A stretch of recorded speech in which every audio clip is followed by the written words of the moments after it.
In this short video, we will be discussing the effects of online piracy, the SOPA bill, and how this bill affects people like you and me. Piracy. This word holds multiple meanings, depending on the age of the audience you are addressing. To the vast majority of 8-year-olds, piracy means peg legs, sailing ships, and silver-tongued gunslingers burying vast amounts of gold on uncharted islands with skull waterfalls. For morally damaged 20-year-olds, though, piracy usually means free music, video games, TV shows, and movies.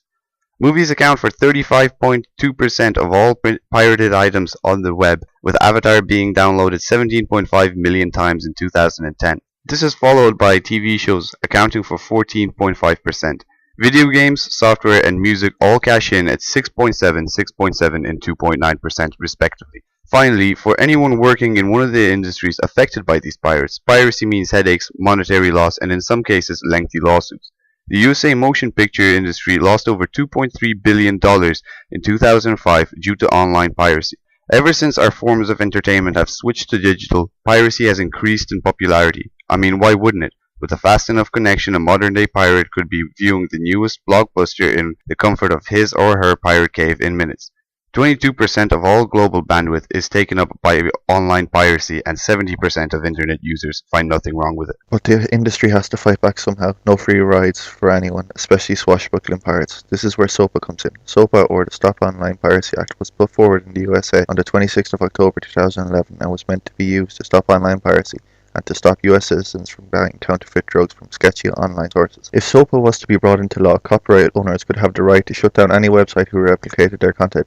Games, music, and other media businesses would get a boost in sales because people would be forced to buy the original material. The sale of counterfeit drugs, military materials, and counterfeit consumer items will be illegal, and any person found guilty will get Bankers hold their hands! Scams and fraudulent activities could be prevented due to the constant website monitoring by the government. That may be all good and well on paper, but in reality, this is what America's view of the internet would be.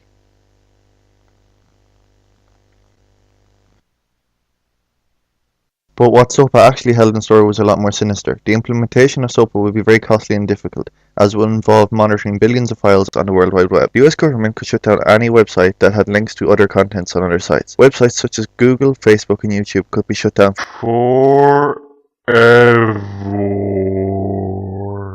since these sites often contain copyrighted material. The fate of such sites could hinge on the content that their users post. One user, even unintentionally, could shut down an entire website. If a website owner was found guilty of having copyrighted material on their website, they could face up to 5 years jail time. Free speech would also have been affected. A government with absolute power over content could take down any website that they did not agree with. For example, if a government does not like a blog on WordPress, they could find another blog that breaks copyright laws, shut down the sites, thus infringing on American people's First Amendment rights. The SOPA bill caused a massive response from the online community. There were songs written, people holding signs, websites like Wikipedia shut down temporarily, and even protests on the streets of Washington DC took place.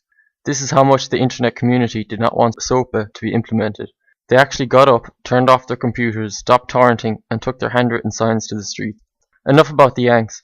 Let us have a closer look at the Irish SOPA. In February 2012, the Irish Department of Jobs, Enterprise and Innovation brought in a law which allows the Irish courts to prevent access to websites which they deem to have violated copyright laws. The Irish SOPA is a statutory instrument, which means it did not have to go up for debate in the Dáil. The law essentially has the same goals as the American SOPA bill, with some minor differences. The decisions are placed in the hands of the courts rather than the government. The vagueness of the bill gives the courts unrestricted power. At minimum, they can force ISPs to block access to most online services, and there seems to be no upper limit to what could be imposed by the judge. Blocked parties might have a chance to defend themselves, but once again the law is very vague in this regard.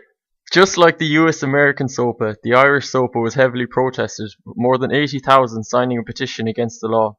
Though many attempts have been made to curb online piracy, laws like SOPA and PIPA should be revised to target piracy alone without taking away fundamental rights like free speech.